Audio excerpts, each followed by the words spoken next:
Welcome to the BBC News at 6. Our top headlines tonight. Andy Burham becomes our brand new Prime Minister. He's the 7th Prime Minister in a decade.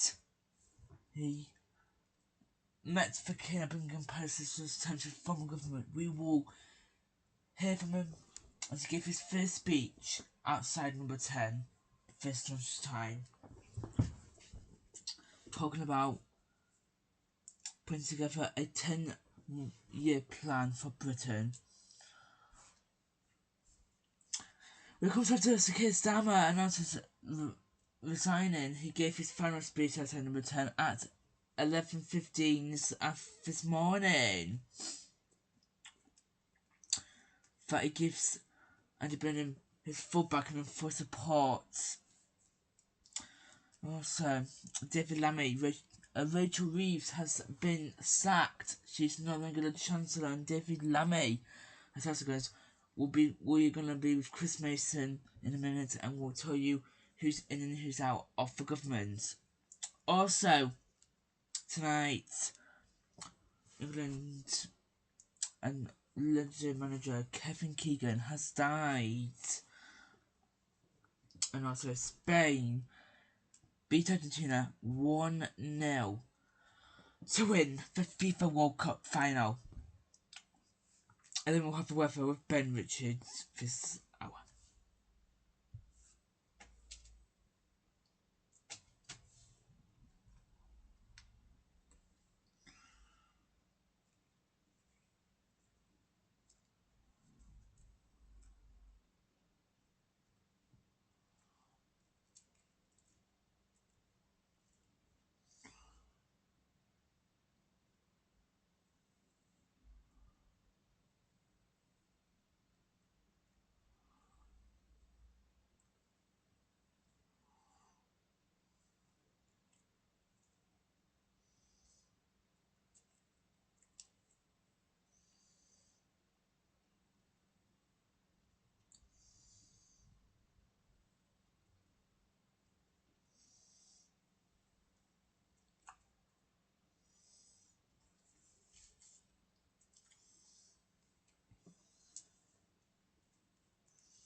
So welcome to the BBC News at 6. A lot to unpack tonight.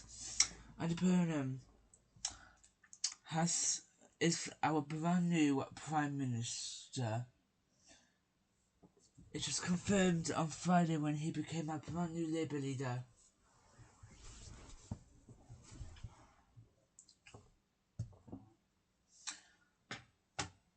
When it comes to Sir Keir Starmer and gave his final speech outside number 10 this morning. He said he gave his full backing and full support to Mr. Burnham. And also, Andy Burnham has his first phone call with the US President Donald Trump. We'll be speaking to our US correspondent in the next 15 minutes about that. We will hear from Sir Keir Starmer. Bring you Sir Keir Starmer's final speech as Prime Minister and Andy Burnham's first speech as Prime Minister. All that to come. But first, this report is a 4.5-minute report from our political editor, Chris Mason, has this report.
Just before we speak to our political editor, Chris Mason,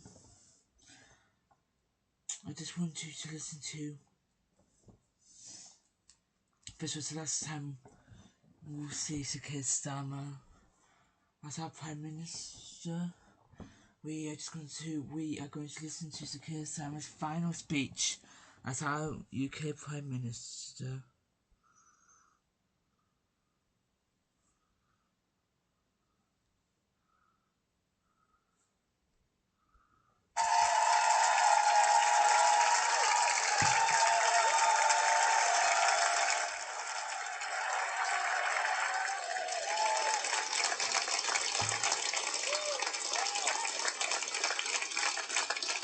Thank you.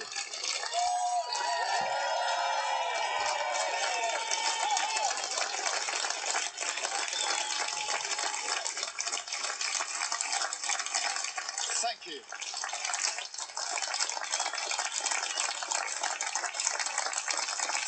Thank you very much, and good morning.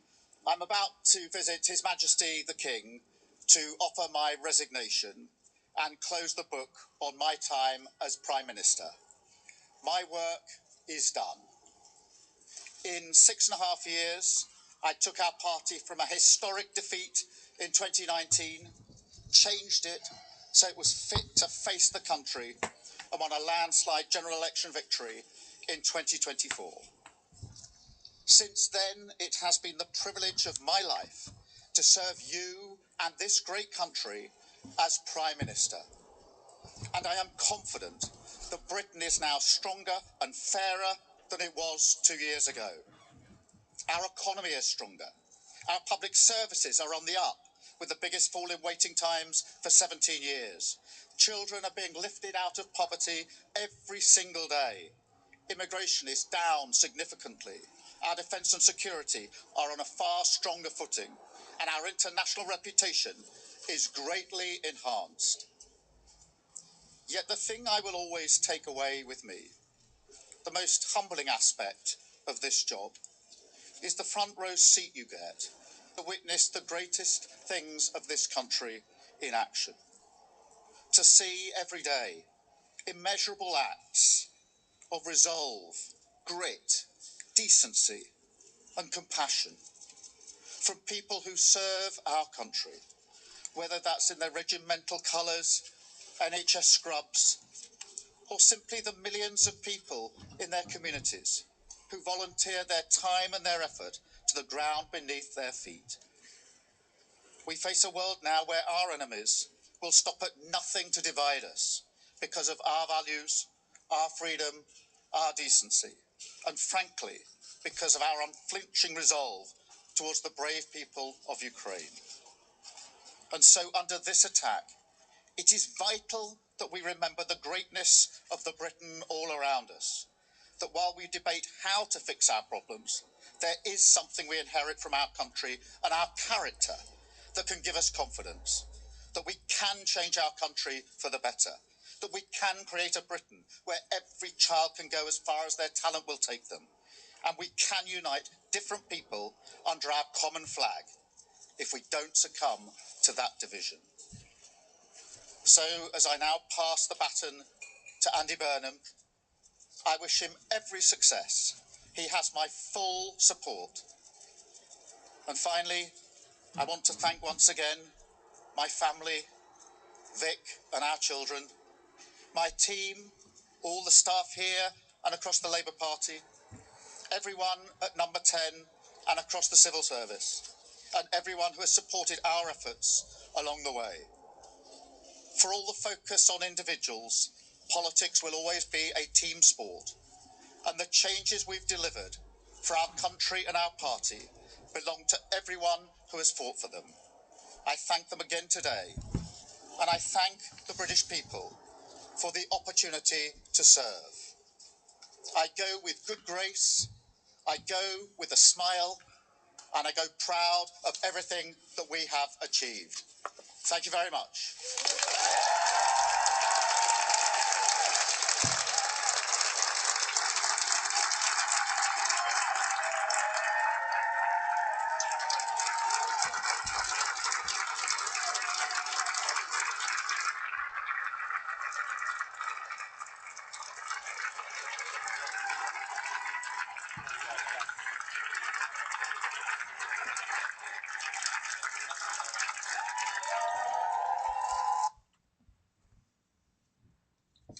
So that's Keir Starmer's final speech as Prime Minister.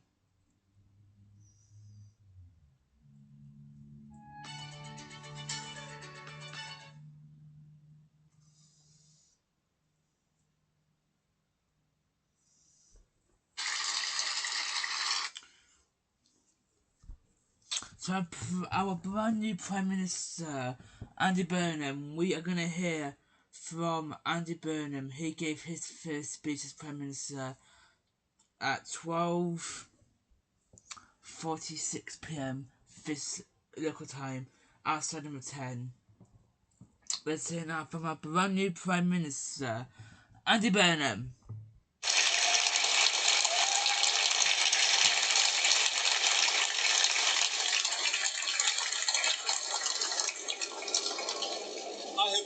I have just come from Buckingham Palace, where I have accepted His Majesty the King's invitation to form a government.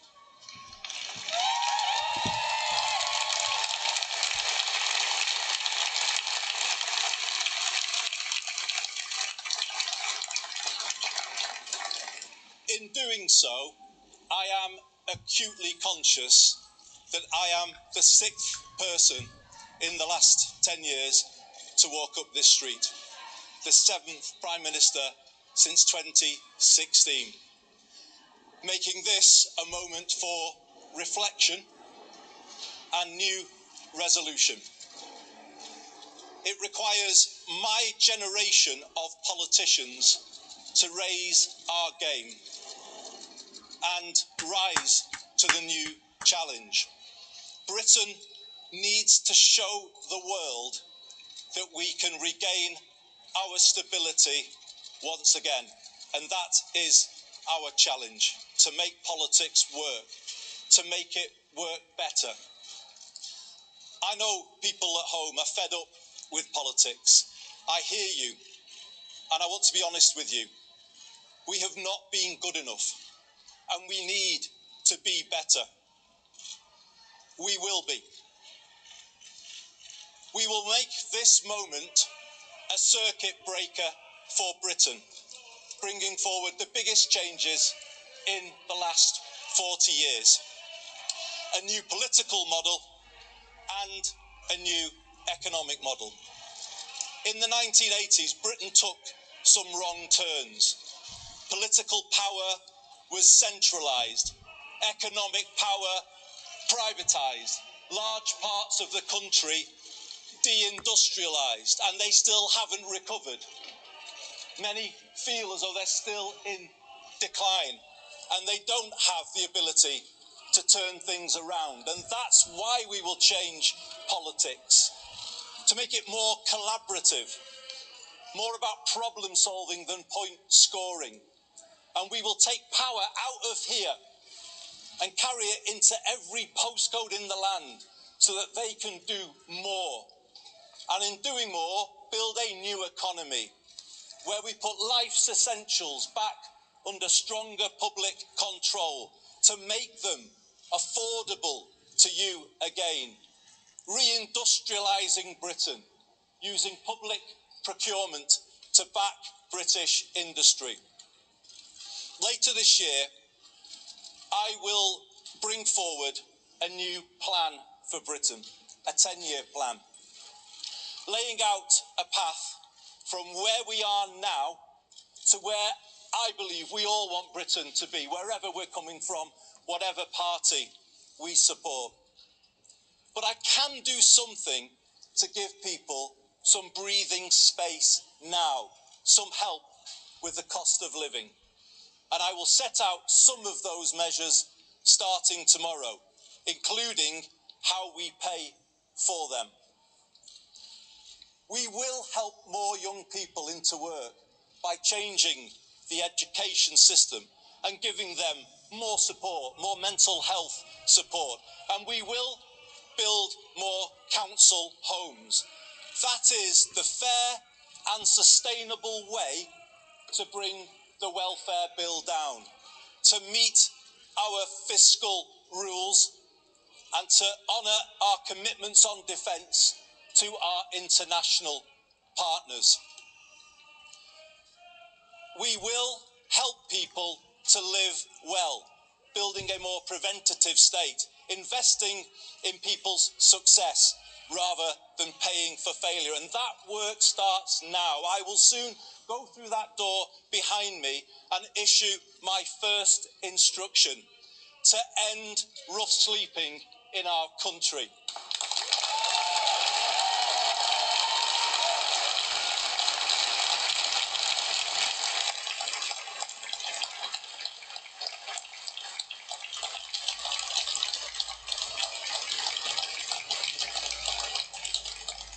It's about putting the right values and the right standards at the heart of government. I will put the care of people at the heart of everything I do. I will give this my all, and I ask you all to pull with me. Let's build a new national sense of unity, of common purpose and positivity. Let us make this the moment when Britain starts to believe again, the moment we bring back hope. Thank you very much, everybody.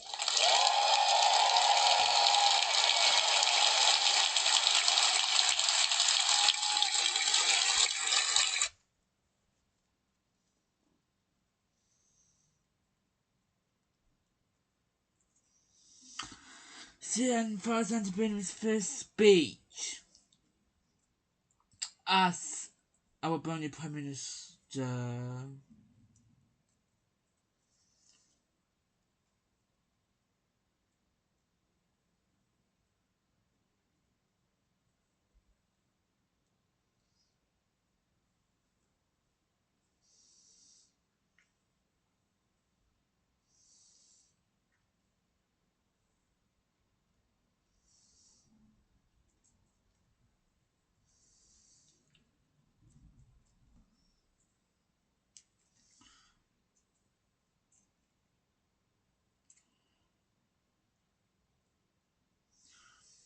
So I just want to tell you, for people that have gone, a lot of Keir Starmer's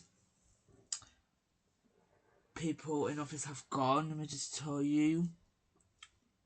Steve Reid has announced he will no longer be the Housing Secretary.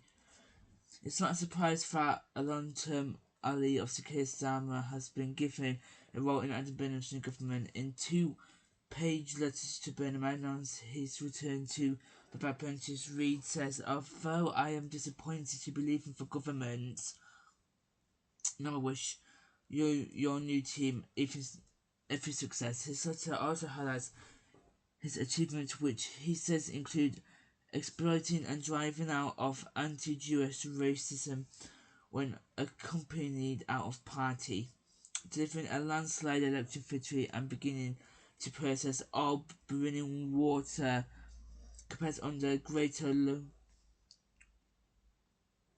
Reid also thinks that his minister's staff promised to do everything in power to ensure that Andy Burnham is a success. The former cabinet minister concludes his letter by saying Keir Starmer showed loyalty by appointing me to his cabinet.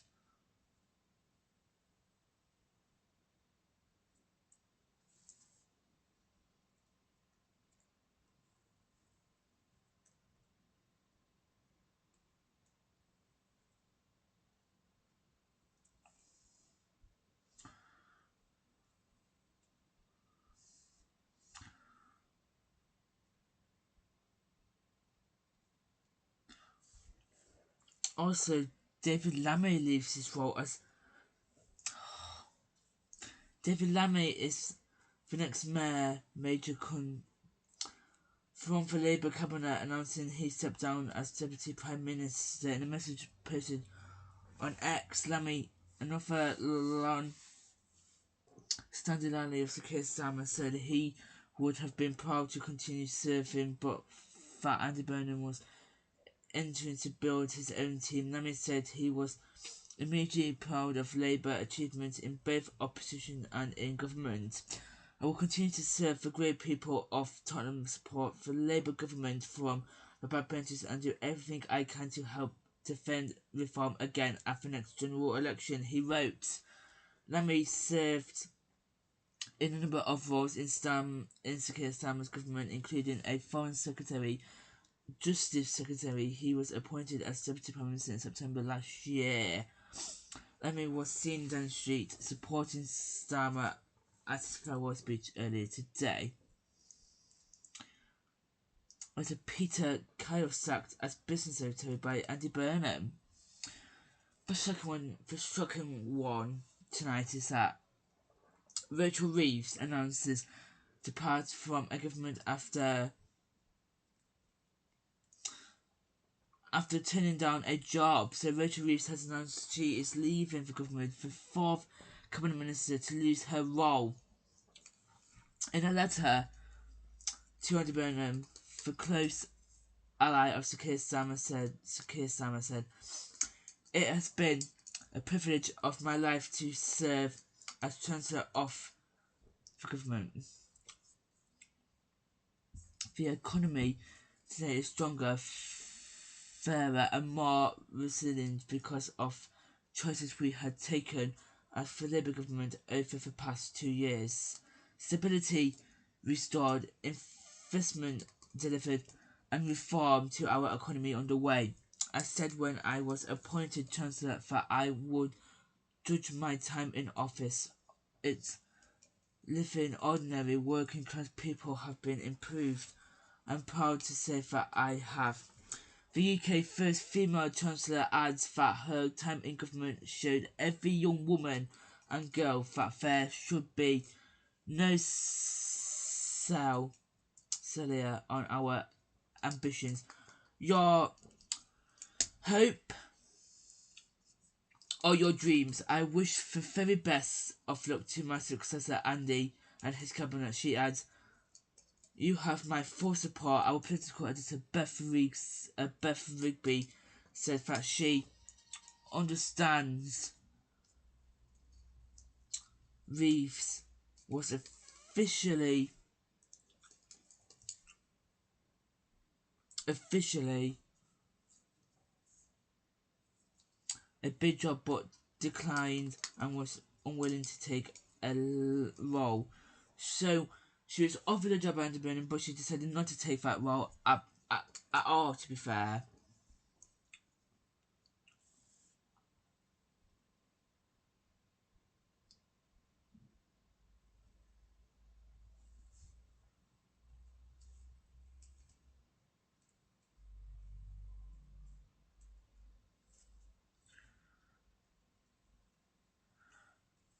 So Chris is with me now on Chris Mason. Chris, what a day we've had here, Chris.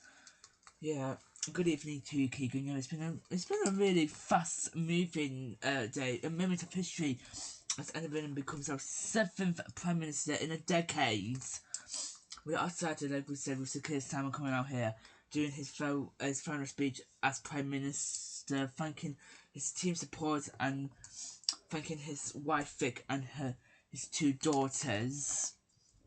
After that, he went to Buckingham Palace to resign as Prime Minister. King tried to prove that, and Andy Burnham came with his wife for winning doors. He's currently going out. He's currently in the return right now. He's continuing. He's made about 4 or 5 appointments. Is appointed about 5 people so far in cabinet. He's underway with that now, but he gave his first speech highlighting that later on this year is going to announce a 10-year plan for Britain.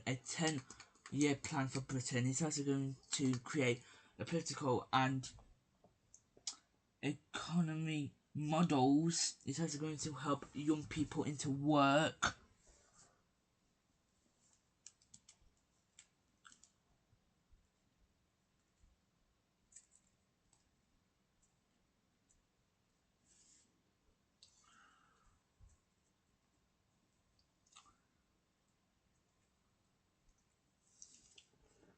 Let's just, Keegan, I'm just going to read you up. Andy Burnham has now entered number 10 as the UK Prime Minister. In his first speech to the nation, he gave some timeline details. In his first instruction will be to end rough sleeping. some measures helping to tackle the cost of living, including how we pay for them, will start to be announced tomorrow. A 10-year plan for Britain will be set out later this year. Burnham also gave more sweeping pledges, including in his first assessment of the country's political. He said, "We have not been good enough and we need to be better. We will be." His government will take power out of Whitehall and carry it into every postcode in the land. There was also the promise to build a new national sense of unity. Other policies include helping young people into work, more mental health support, building more council homes, welfare bills, meeting financial rules, honouring pledges on defence spending.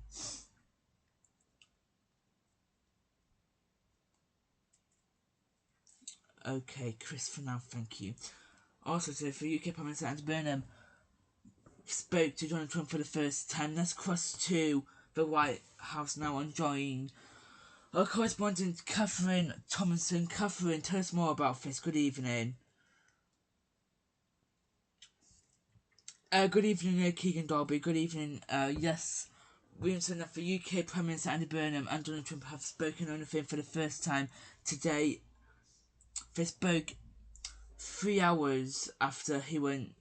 3 hours after he went inside the black door of number 10. They had a phone call together, discussing plans and getting to know each other a bit better.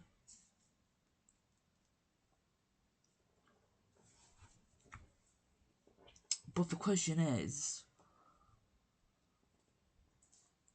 what have them two got planned? Woman with the binoculars. Guess what? It's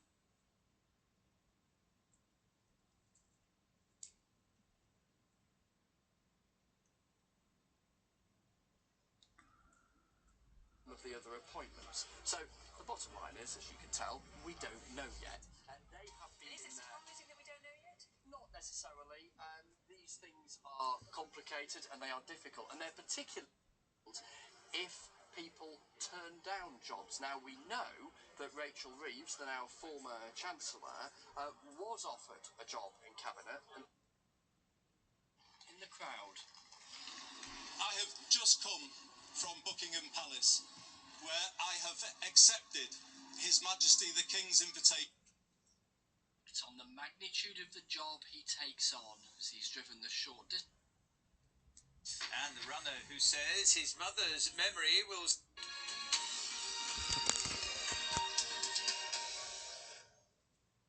Good evening and welcome to the news at 6 from a sunny Downing Street, where earlier today Andy Burnham warmed up the road, greeted by crowds. Okay, Catherine, now it's Catherine. Now are you? Prime Minister. He is the UK's 5th Prime Minister in 4 years, replacing Sir Keir Starmer. Andy Burnham became Prime Minister.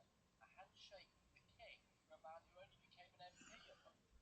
This the moment at lunchtime that Andy Burnham became Prime Minister. A handshake from the King for a man who only became...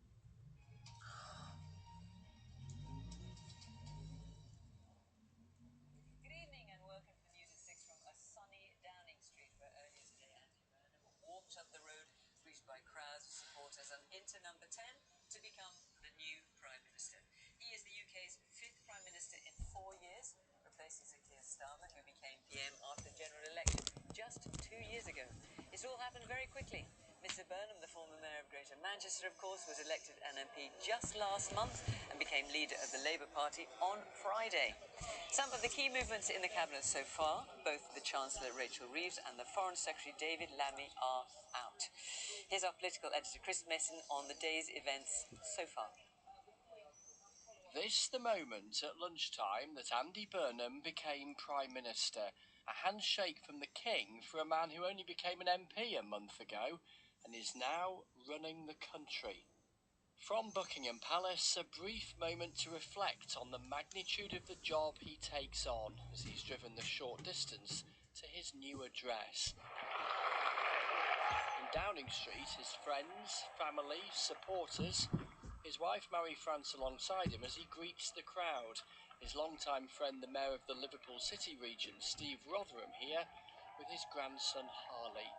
The new Prime Minister takes office without having won a general election or faced a challenger in the race for the Labour leadership. Before his address, he spotted his mum, Eileen, in the crowd. I have just come from Buckingham Palace, where I have accepted His Majesty the King's invitation to form a government. This a speech delivered without a lectern or notes. I am acutely conscious that I am the 6th person in the last 10 years to walk up this street, the 7th Prime Minister since 2016. In other words, in recent years, being in government has meant being unpopular and quickly. I get it, he claimed. I know people at home are fed up with politics. I hear you, and I want to be honest with you. We have not been good enough, and we need to be better. We will be.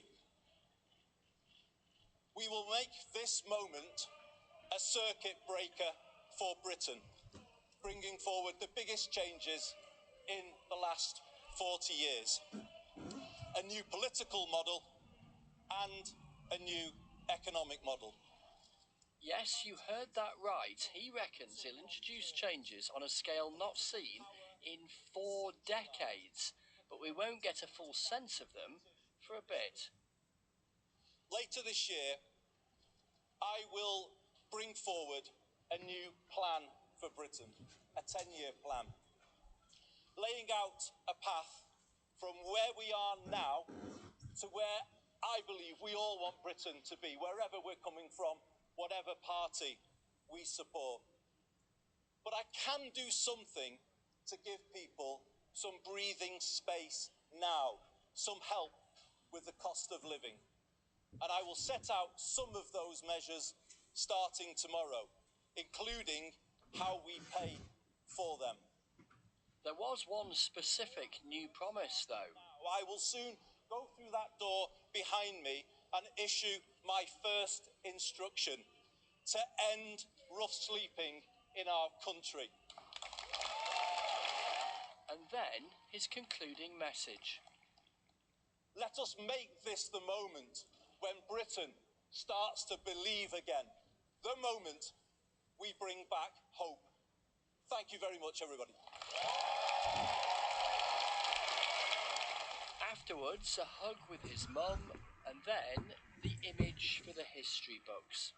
Tradition dictates the applause doesn't stop when an arriving Prime Minister crosses number 10's threshold for the first time. A team of aides and civil servants who'll work for him, welcoming him inside, as his political opponents size up a new rival.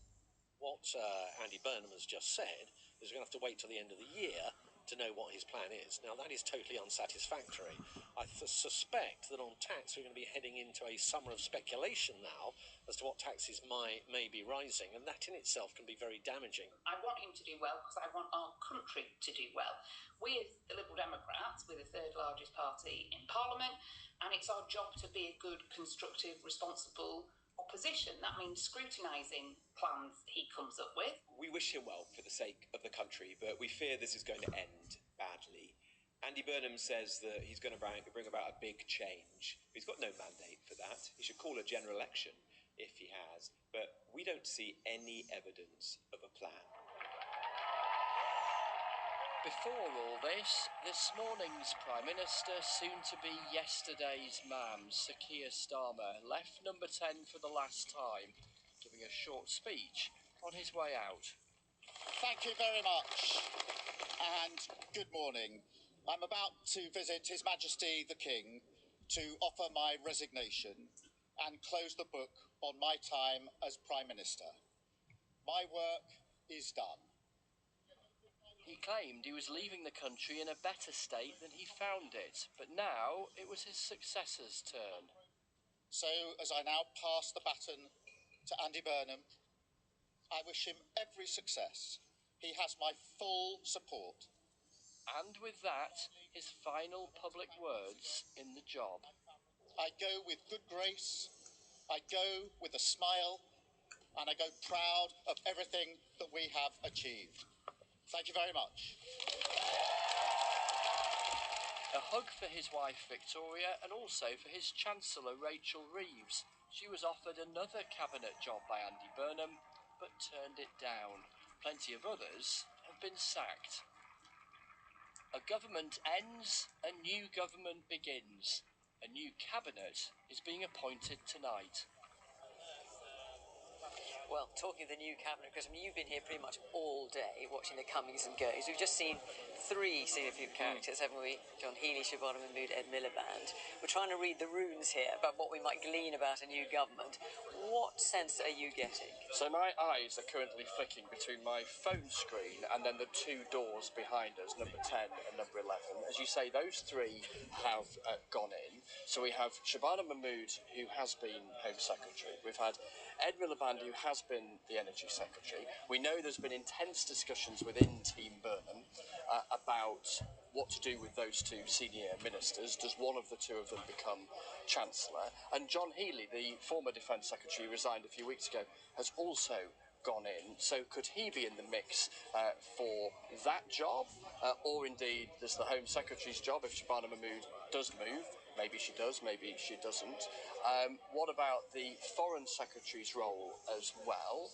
Sometimes we see the appointment of a chief whip, the person who is going to manage the discipline within a government, being appointed early on because they can be involved and sit in on some of the other appointments. So the bottom line is, as you can tell, we don't know yet. They have been And is it surprising that we don't know yet? Not necessarily. These things are complicated and they are difficult, and they're particularly difficult if people turn down jobs. Now, we know that Rachel Reeves, the now former Chancellor, was offered a job in Cabinet and turned it down. Now, we're not certain which job, and I don't think Team Burnham would necessarily be wildly surprised at that chain of events, but when things like that happen, if you imagine a whiteboard with names upon it, suddenly names start being taken off it, and with that are consequences for other people being placed in different jobs. In other words, it's rather difficult. Welcome to the business of being Prime Minister for Andy Burnham. Well, as we stand here, we shall see if more people come and if anyone walks out that door in number 11. Chris, for the moment, thank you very much. Well, Mr. Burnham's ascension to Prime Minister has been so rapid, there is not that much known about precisely what his policies might be. He's given some suggestions in the interview. 1968 and 1971. He went on to have a glittering career in football, playing for big clubs like Liverpool and Newcastle United before becoming a manager. My colleague Crispin Rolfe has been taking a look back. Another start to the day tomorrow with some patches of mist and fog. A parade party. Fire crews are continuing to battle a large blaze on Arthur Seat in Edinburgh. The fire broke out on Sunday evening along the... I'm going to go back to Chris for just a second. We've got some detail of Andy Burnham's cabinet.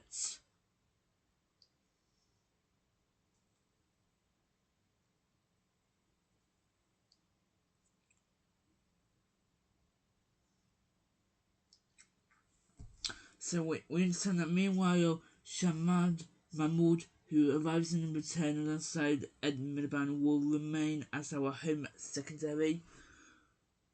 Lucy Haynes, who resigned in 2024, will be returning to Cabinet as a Cabinet Officer, Minister and Chancellor of Duchy of Leicester.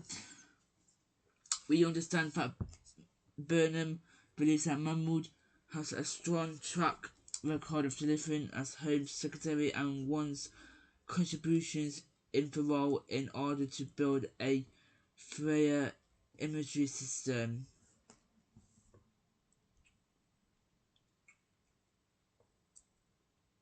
We also have heard that Angela Rayner has just been spotted entering number 10. The former Deputy Prime Minister resigned after she was found to have breached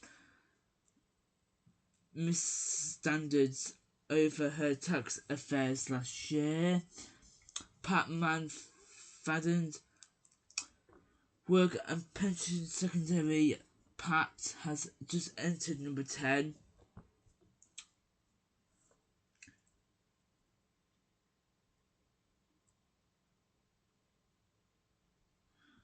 I should show you the people that have come in. These people have been walking down to number 10 tonight.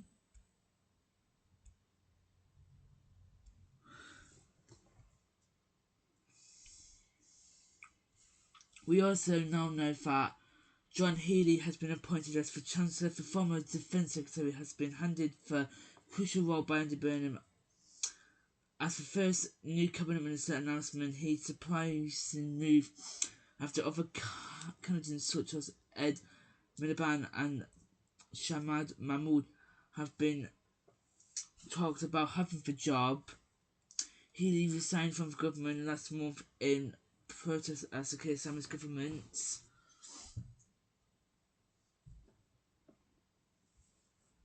But now be given the job. Also, you think Cupid's been walking down. Right, we'll have more with Chris and the story later on. Next, football legend and manager of many England player too, Kevin Keegan, has died.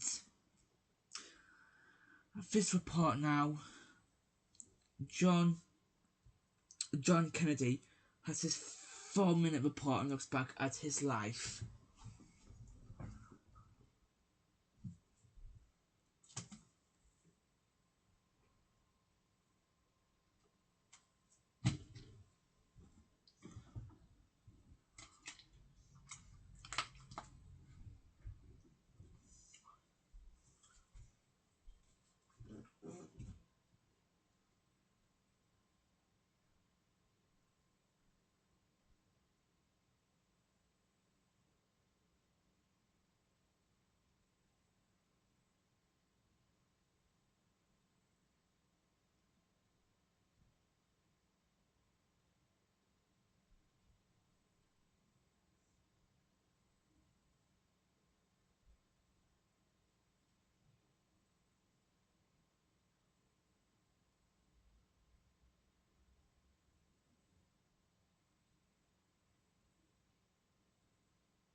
She's for sad news of Kevin Keegan, who has died at the age of 75, was one of football's most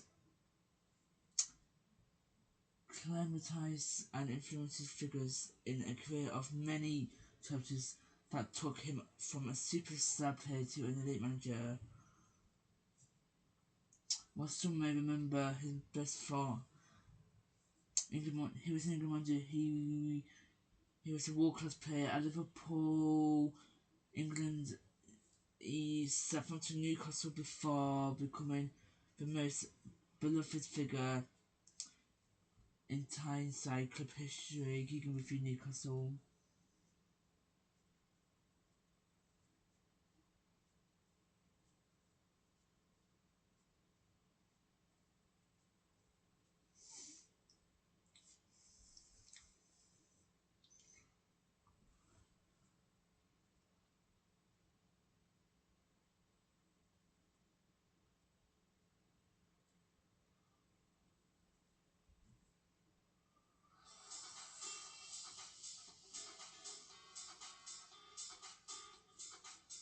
Some breaking news.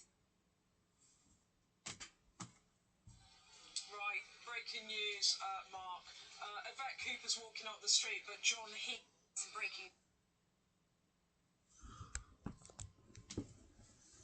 breaking news, some very sad news, that the former England captain and manager Kevin Keegan has died. Kevin Keegan's family have just released this statement saying it is with immense sadness that we announce that Kevin Keegan has passed away at the age of 75.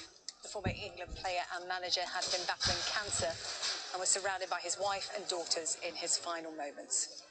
Kevin, a double Ballon d'Or winner, was a much-loved husband, father and grandfather.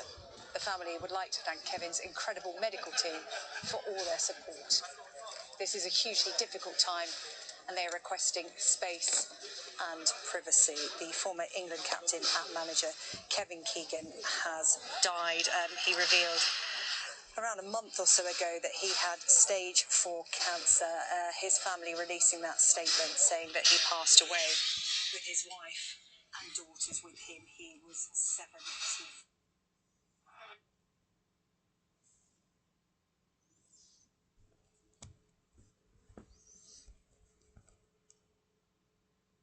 Kevin Keegan chasing this one, or doing so well. He was the dexterous dribbler with the Premier perm and charisma fit for the cameras. And it looks like I'm falling. After ditching the brassworks for the football pitch, a teenage Kevin Keegan first began turning heads while playing for Scunthorpe. Would you welcome the chance to move on to another club? Well, it depends what sort of club, really. I'm happy here. You know, I'm getting first-team football here. I should think if I went first division, I'd struggle a bit. Bill Shankly disagreed and took him to Liverpool in 1971. I remember him coming up on the Thursday and saying, do you want to play in the first team on Saturday or the reserves? The answer just came. I don't know where it came from because I wasn't a confident lad at this stage of my career. And I said, I haven't come here to play in your reserves. Good. He just walked off. And he opened up against Nottingham Forest. He won the game. He scored a goal, made a goal. It was a bit of a fluke the one he scored, but he scored it nevertheless. And that was something he never was out of the team. He took just 12 minutes to score on his debut and within a couple of years had a league title and a UEFA Cup winners' medal, scoring twice in the final. Keegan. Oh, what a beautiful goal! He made his mark at Wembley too, again twice on the score sheet as Liverpool beat Newcastle in the FA Cup final of '74. Oh, and yes, it's there by Keegan! A lethal finisher and accomplished header for a man of his stature, spent 6 seasons at Anfield, scoring 100 goals as part of a famous strike force with John Toshak. I get a feeling every time he goes up for the ball, I know when he's going to win it, and I also know when he's going to lose it. You know, and I double back the other way, so I go for him to lose it. He's so good in the air, he wins more than he loses, so I spend most of my time going where I want to go, towards the goals. So strong was their connection that Granada TV put their telepathy to the test. Purple. Cross. Felt like moving a couple of chairs away from him when he had a run of about 8 on the trot, which was amazing. In fact, it was just a show. More razzle-dazzle from this born entertainer who attracted crowds like a pop star and became a national celebrity. Coming to the first bend, and the Van Bins comes across, and Keegan's gone. Keegan touched the back wheel, and he's gone across the track on his back. Here, you trying to muscle on my act? Yeah, why don't you throw the towel, Henry? Good. Keegan away from Butts again. How well he's played. His last match for Liverpool came in Rome in 1977, where he forced the penalty which secured the club's first European Cup. Kevin Keegan with the sunglasses. It took his tally to 3 championships, 2 UEFA Cups, 1 FA Cup and 1 European Cup. There wasn't a team really that could touch us. We could lose games, but they couldn't beat us if we all played anything near our best. And I just felt, crikey, I'm 27 now, and there's got to be some more improvement in me. And so he went to Hamburg, where he became the highest paid player in Germany, was nicknamed Mighty Mouse, and twice won European Footballer of the Year. He was a sensation at Newcastle, where he ended his playing career with a friendly against Liverpool and an airborne exit. He took that flamboyance into management. In the title race, his Newcastle team pushed Manchester United close, while he was pushed famously to his limit by Alex Ferguson's mind games. He went down in my estimation when he said that. We have not resorted to that. But I'll tell you, you can tell him now, if you're watching it, we're still fighting for this title. And he's got to go to Middlesbrough and get something. And I'll tell you, honestly, I will love it if we beat them. Love it. For England, he won 63 caps, 31 as captain, and scored 21 goals. He also had a short spell as manager, leading them to the European Championships in 2000, before joining Manchester City. Thank you. He steered them back into the Premier League with the sweeping attacking philosophy for which he was known. There's nothing wrong with them having their dreams and their aspirations, and there's nothing wrong with us as a group trying to go out and give them what they want every week. So, aim for the top, I know it's an old saying, but shoot for the moon. If you hit the stars, is it a bad thing, They romped home, 10 points clear at the top of the championship, having scored 108 goals. Keegan steadied the club as they left Main Road for a new home and guided them into Europe for the first time in 24 years. After 4 years at City, he retired from football, only briefly returning to Newcastle 3 years later. This time, more than any other time, this time. He was the man you could trust to lead the attack and lead the vocals. But this son of a coal miner found the funny side of fame too. Turned the radio up and it was, and it looks like... And he said, that's our smash of the week. And I said, what's the smash of the week? And then you heard him go... And he's obviously there. I thought it was smash of the week, meaning the favourite record, and it was the one they smashed up afterwards. It was the voices on the cop which moved him the most. Kevin Keegan said the sound of You'll Never Walk Alone made him so emotional that he actually cried while playing. Today, the tears are shed for him.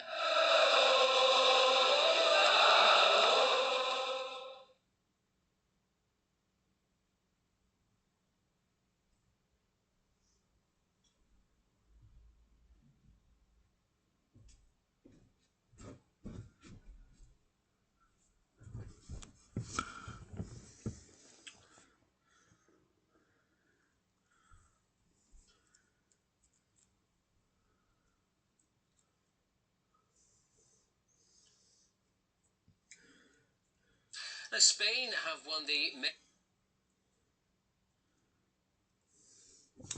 So sad news about Kevin Keegan, who's died at age 79 because of prostate cancer. Next tonight, Spain took on Argentina in the World Cup final of the New York New Jersey Stadium last night. Spain, the game went into extra time. Spain won the final. They beat Argentina 1-2. So Spain are World Cup champions after beating Argentina at the World Cup. Men's Football World Cup for the second time, beating Argentina 1-0 after extra time in New Jersey. The South American side struggled to muster a shot on goal during normal time, and then they were reduced to 10 men for a clumsy challenge. Spain's captain Rodri lifted the Golden Trophy after winning World Cup Player of the Tournament award. Spain went through the whole tournament, conceding just a single goal. President Trump and the FIFA president, Gianni Infantino, then presented medals to the Spanish team. They then presented runners-up medals to the deflated Argentine players. Well, for Lionel Messi, who is now 39 years old, it could have been his last game at the competition.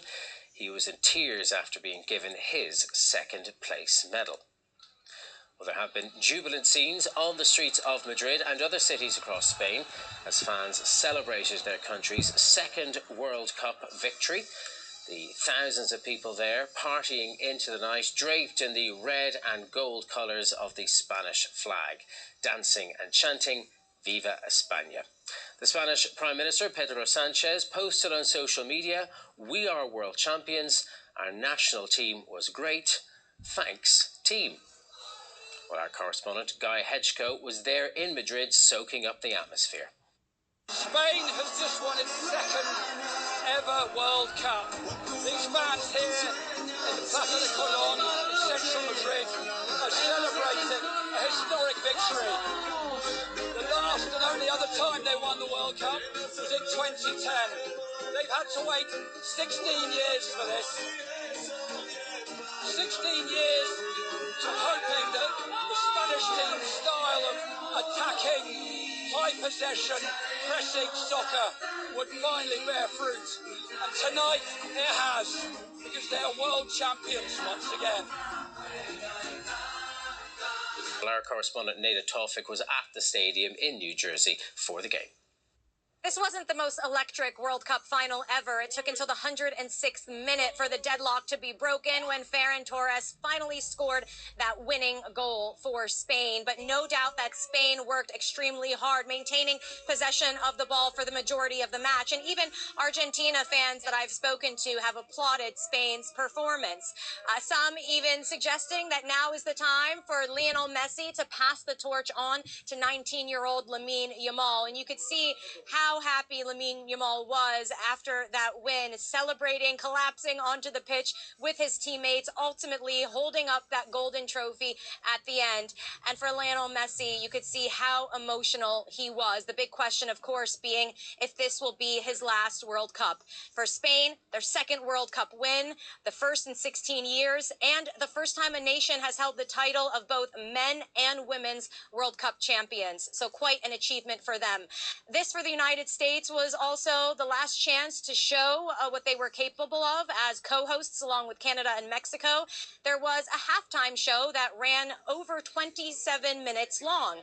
Now, for some fans, that was an added bonus to see performers such as Shakira, Justin Bieber, BTS performing. But for others who are hardcore football fans, it was a longer than necessary break in their opinion. So, a lot to unpack from this World Cup in terms of performances, but for Spanish fans, a night that they will be celebrating for some time. Nada Tawfik there in New Jersey. Well, let's speak now to the Spanish sports journalist, Guillaume Balage, who was also at the final. Getting the conditions for Messi to shine, that is basically take the ball to the last third of Spain, force Spain in their own box, and Messi to create something. And none of that happened because Spain just... We do. Spain are the World Cup winners in the men's game for the second. Let's just go back to our political editor, Chris Mason. Chris, Andy Burham had an interview just about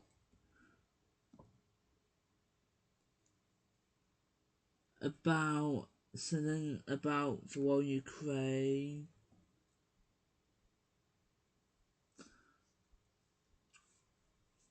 We gathered readouts from Zelensky after Andy Burham calls Zelensky on his call to Twitter. The Ukrainian president, a Downing Street spokesman, says that Burham started the call by referring him and the UK, resulting to the people of Ukraine.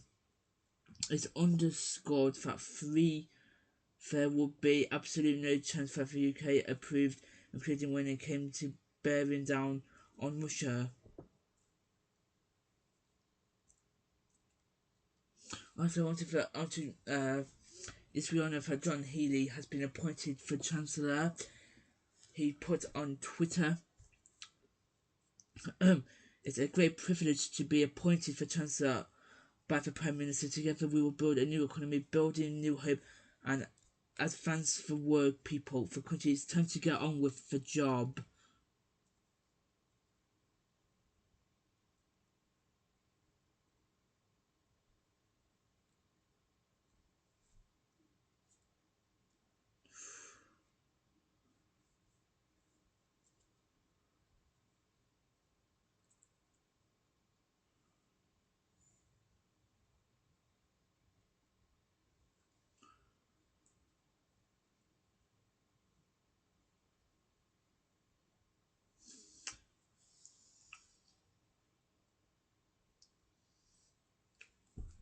But we'll have more on Andy Burham. It's time for a look at the weather.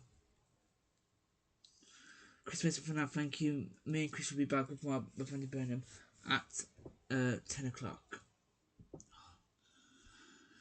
Let's have a look at the weather today.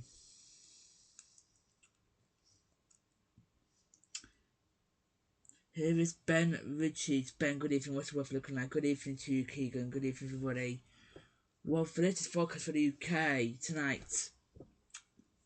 So look, as we go through into tonight, we are going to see mostly cloudy in the north of Scotland and Northern Ireland, with some spots of drizzle. Patchy cloud in the far southeast may bring a few light showers. Dry and most clear. So that's tonight. As we go through the night and go into Tuesday, however, tomorrow we will see sunny spells followed by areas of cloud building up more widely, but breaking up for many later on.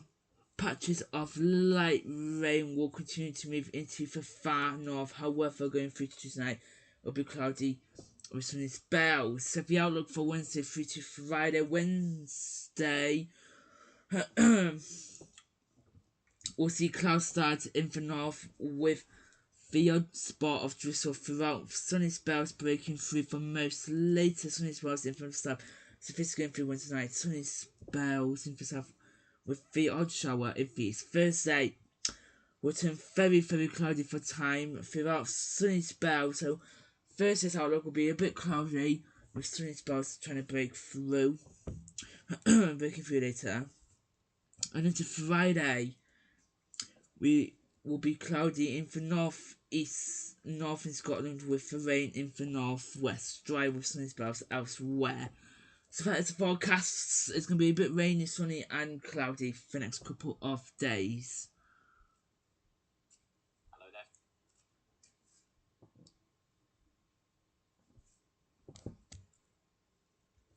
Hello there. For most of us, it has been yet another dry day. There are parts of the UK that have now not seen any measurable rain in more than a month. Tomorrow, the largely dry theme continues. There'll be some sunny spells, areas of patchy cloud around as well, but high pressure is still just about in charge. However, the centre of the high is edging its way westwards, allowing a brisk breeze into the northwest of Scotland, that feeding in a fair bit of cloud and some spots of rain as we go through the night. Also some cloudy and perhaps damp and drizzly weather into northern parts of Northern Ireland. And we may just see a few little showers creeping across the coast of East Anglia and the far southeast of England. Not a particularly cold night by any means, 11 to 14 degrees. So into Tuesday, maybe just one or two of those light showers grazing the far southeast.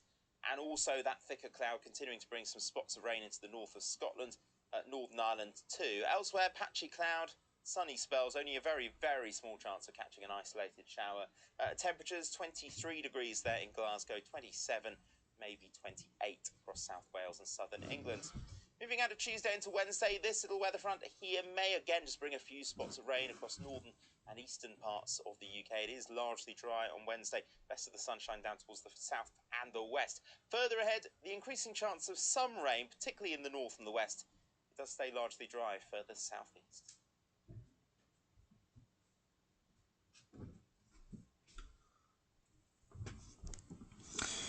That is it from me and the evening team. I will be back. I will be back. Me and Chris will be back with more on Andy Burham, and we will bring you his cabinet, the ins and outs, more from that. But that's it from us. I will be back with the BBC News at 10 at 9:40 with more coverage of the day that Andy Burham became a Prime Minister for myself and the whole team. Take care. Bye bye. Bye bye.